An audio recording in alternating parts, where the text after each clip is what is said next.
Chapter 4: The New Flesh. They walked for hours through the industrial wasteland that bordered the city's forgotten places, though their bodies showed no signs of fatigue or strain. The rain fell in sheets, soaking through their torn surgical gowns and plastering the fabric against their transformed flesh, but the chill that would have sent human bodies into hypothermic shock simply rolled off them like water from willed stone. Their core temperature remained constant, regulated by internal systems that had been redesigned to operate beyond the narrow parameters of mortal biology. Marco's bare feet found purchase on wet concrete and broken glass without pain or damage, each step leaving perfect impressions in the accumulated grime and debris that told the story of urban decay. His movements had a mechanical precision that spoke of joints and muscles operating at peak efficiency, unmarred by the microscopic damage that accumulated in human tissue through simple use. When he looked at Emily walking beside him, her skin gleamed in the sickly yellow wash of the streetlights, too smooth, too perfect, as if every pore had been individually polished and sealed, every minor imperfection that had made her recognizably human carefully buffed away by an obsessive artisan. The transformation had not merely preserved their bodies, it had perfected them according to some alien aesthetic that prioritized function over familiarity. Emily's hair fell in precise waves that never tangled or moved with the wind, each strand maintaining its position as if held by invisible gel. Her eyes, when they caught the light, reflected it back with the unnatural brilliance of polished obsidian, creating tiny stars in the darkness that followed their movements with predatory intensity.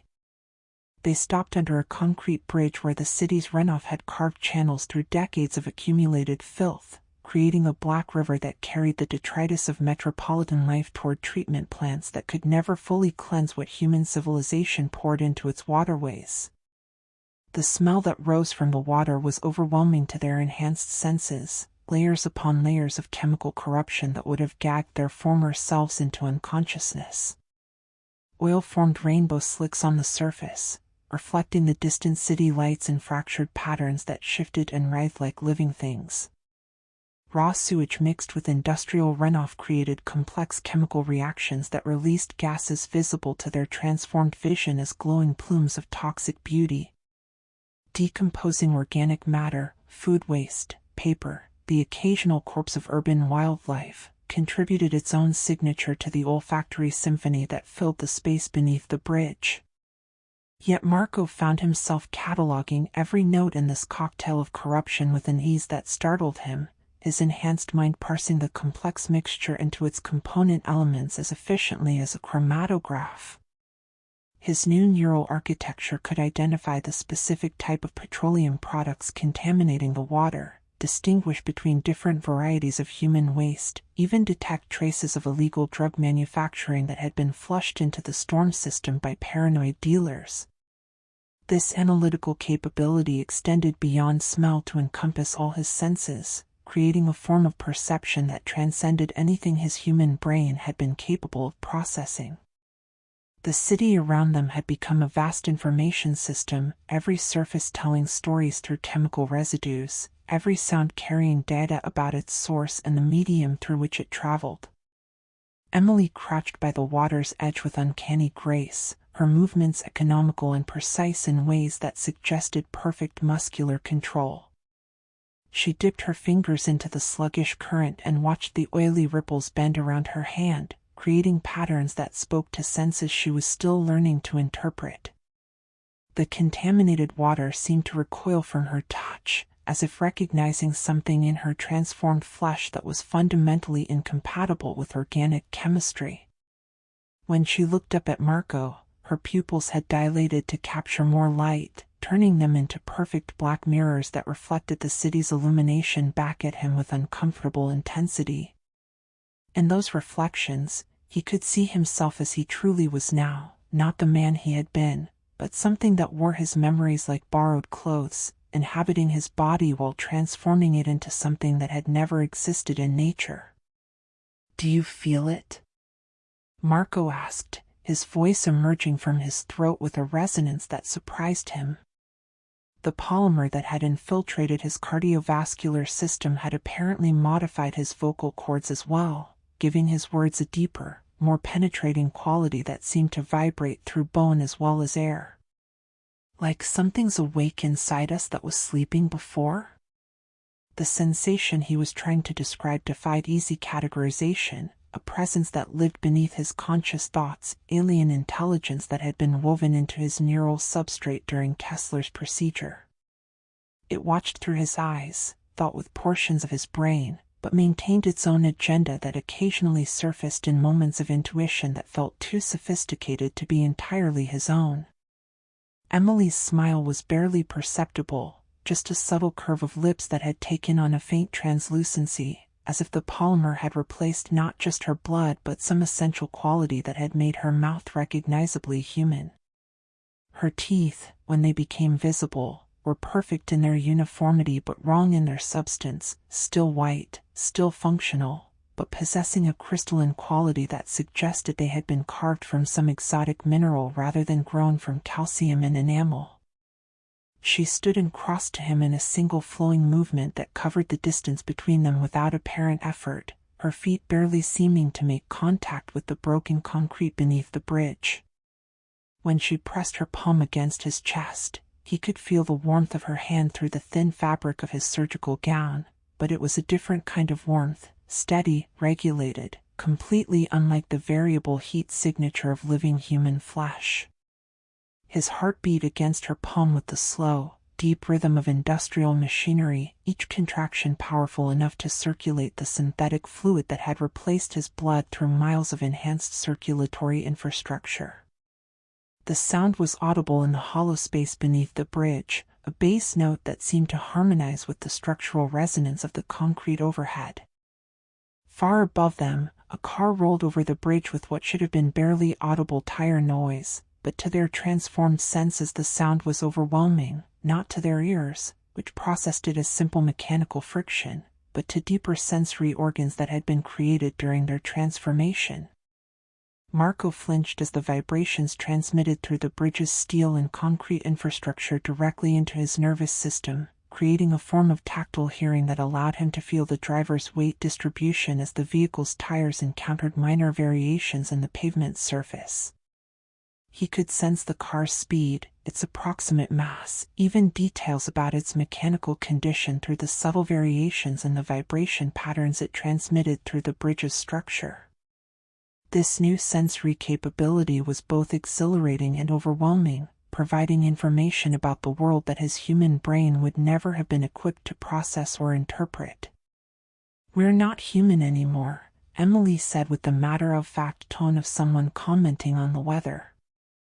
There was no sadness in her voice, no fear or regret, only the simple acknowledgement of a fundamental change in their essential nature. The transformation had apparently stripped away the emotional attachments that might have made such a realization traumatic, leaving them free to adapt to their new existence without the burden of mourning what they had lost. Marco glanced down at his hands, studying the skin that was still streaked with dried blood from Kessler's dismemberment. But the substance coating his fingers didn't look like blood anymore. The polymer in his system had somehow chemically altered it, giving it the appearance and consistency of dark varnish that had hardened into a protective coating. When he scraped at one of the streaks with his fingernail, it came away in a perfect curl that revealed smooth, plastic-like flesh beneath. The revealed skin had a subtle luminescence that seemed to come from within, as if microscopic circuits had been woven through his cellular structure to create a form of biological bioluminescence. The texture was flawless, unmarked by the scars and minor imperfections that had accumulated over his human lifetime, but it felt artificial in ways that went beyond simple perfection. A noise emerged from the deeper shadows under the bridge, wet footsteps accompanied by ragged breathing that spoke of respiratory distress or intoxication. A man stumbled into the circle of one light cast by a distant street lamp, clutching a bottle wrapped in a brown paper bag. He was one of the city's forgotten casualties, a human derelict whose existence had been reduced to the simple cycle of finding enough alcohol to make it through another night. When he noticed Marco and Emily, he stopped with the exaggerated caution of someone whose reflexes had been dulled by chemical dependency. His mumbled words were barely coherent, something about cops in safe places, but his smell hit Marco with the force of a physical blow, layers of unwashed skin, cheap alcohol, and the distinctive chemical signature of fear-induced adrenaline flooding his system. Marco's stomach twisted with a sensation that resembled hunger but operated on a completely different biological basis. Something deeper than appetite surged through his transformed physiology, a need that was both primal and artificial, created by the polymer that had redesigned his cellular metabolism to require different forms of sustenance than mere food could provide. Emily moved with the fluid precision of a hunting cat, covering the distance to their unexpected visitor before he could fully process the threat she represented. Her hands closed around his throat with mechanical efficiency, lifting him from the ground and slamming him against the concrete wall hard enough to send spiderweb cracks radiating outward from the point of impact. The sound of his skull striking the wall was wet and final, accompanied by the grinding noise of vertebrae separating under pressure that exceeded the structural limits of human bone and cartilage. She tore his throat out with her bare hands, her fingers penetrating flesh and cartilage as easily as if they were made of soft clay. Hot arterial spray painted her face and chest in abstract patterns that steamed in the cool night air, creating temporary clouds of vapor that dissipated quickly in the perpetual humidity that rose from the contaminated water below. Marco watched the execution with a detachment that would have horrified his former self, but his transformed consciousness processed the violence as simply another form of problem-solving, no different from any other method of acquiring necessary resources. He stepped forward and knelt beside Emily as the man's body completed its final spasmodic movements, studying the patterns of blood distribution with the clinical interest of a forensic analyst. Emily turned to face him, her features slick with blood that had already begun to interact chemically with the polymer in her system, creating luminescent streaks that pulsed in rhythm with her artificial heartbeat. Her smile was radiant with a satisfaction that transcended simple pleasure, expressing a form of fulfillment that operated on biological levels that hadn't existed before their transformation. Marco dipped 2 fingers into the pooling blood that surrounded the corpse, watching as the still-warm fluid adhered to his skin with unusual viscosity. The smell that rose from the crimson puddle was intoxicating in ways that his human olfactory system had never been designed to appreciate, carrying chemical information that his enhanced nervous system could decode and process as readily as a wine connoisseur analyzing a vintage. When he brought his fingers to his lips, the taste that filled his mouth was copper and heat and electricity, but also something more complex, the distinctive flavor of human consciousness dissolving back into its component chemicals, memories and dreams and fears becoming mere protein sequences that his digestive system could parse and absorb. His whole body shuddered with pleasure as the foreign neural matter integrated itself into his own enhanced brain tissue, adding new memories and experiences to his expanding consciousness. The process was more than simple cannibalism. It was a form of psychological vampirism that allowed him to literally consume the thoughts and experiences of others, incorporating their accumulated knowledge into his own ever-growing mental architecture. Each victim would make him more than he had been, adding layers of complexity and capability to a mind that was already operating beyond the normal parameters of human cognition. When their feeding was complete, they left the drained corpse where it lay, another piece of urban debris that would eventually be discovered and processed by the city's overwhelmed sanitation systems. The body looked strangely deflated, as if more than just blood had been extracted from it, which was, in fact, exactly what had happened. They climbed out from under the bridge with movements that defied conventional biomechanics, their enhanced muscles and joints operating with efficiency levels that would have been impossible for unmodified human anatomy. The city roared around them with the perpetual symphony of metropolitan existence, traffic flowing through arterial streets like blood through massive veins, sirens wailing their electronic lamentations, dogs barking territorial challenges that carried for miles through the humid air. But to their transformed senses, All of these sounds had become components of a vast musical composition, each element contributing to a harmony that spoke to aesthetic sensibilities they were still learning to understand. Their footsteps were silent as they moved through the urban landscape, predators perfectly adapted to hunt in an environment filled with prey that had no idea they were no longer at the top of the food chain. Somewhere in the depths of his enhanced consciousness, Marco recalled Kessler's words, "You are the first of the new flesh." The phrase had seemed grandiose at the time, the delusion of a madman drunk on his own perceived genius. But now, walking through a city full of potential victims, Marco understood that the doctor's vision had been far more limited than the reality he had actually created. He squeezed Emily's hand, feeling the synthetic warmth of her transformed flesh against his own altered skin. The contact created a brief electrical discharge that passed between their nervous systems, sharing thoughts and sensations in ways that purely human lovers could never experience. "No," he said softly, as they disappeared into the maze of streets and shadows that would hide them until they were ready to feed again. "We're not the first of anything.